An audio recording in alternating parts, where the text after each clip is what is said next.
So Lebanon, of course, remains the major bone of contention as far as this fragile ceasefire between Iran and the United States is concerned.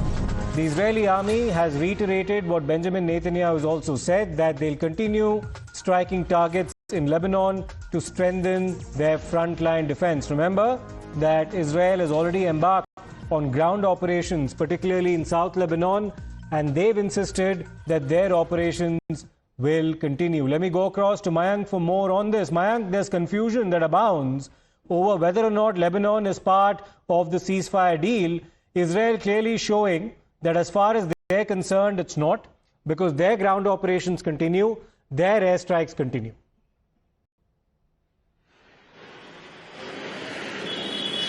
So, to start with, the larger impression has come out that Iran has chosen Lebanon over the toll which was supposed to be taken in Strait of Hormuz. But the bigger part, as always, has always been clear, and there was no ambiguity as far as the operations from the Israel side is concerned. They had tenaciously, I'm using this word deliberately, they had tenaciously continued with the kind of operations towards the Lebanon side, and they had been identifying time and again the buildings, the structures which were either being used directly to launch rockets on this side, or were being used for command and control, or to congregate the leadership from that side. The clarity of the operations can also be understood that Israel has continued to create a kind of a buffer zone for itself to improve its security.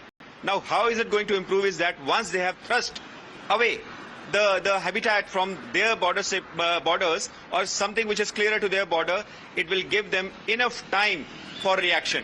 Because not only the observation will increase, the reaction time which will be for the IDF will also increase. It will make the effective retaliation in that term for Israel. So they continue, as I have used the word, unambiguously, unequivocally as far as the operations on the Hezbollah side, Lebanon side is concerned.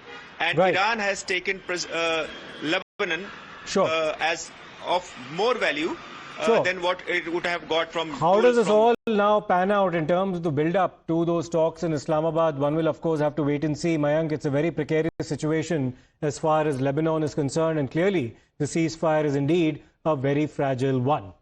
Now, because beyond the Straits of Hormuz, the real fault line, like we told you, lies in Lebanon, where the ceasefire begins to crack. At the heart of the dispute, of course, is one key unanswered question: is Lebanon really part of the ceasefire deal, or is it not? So let's bring you the multiple perspectives that have now emerged over this. The Americans have clearly drawn the line.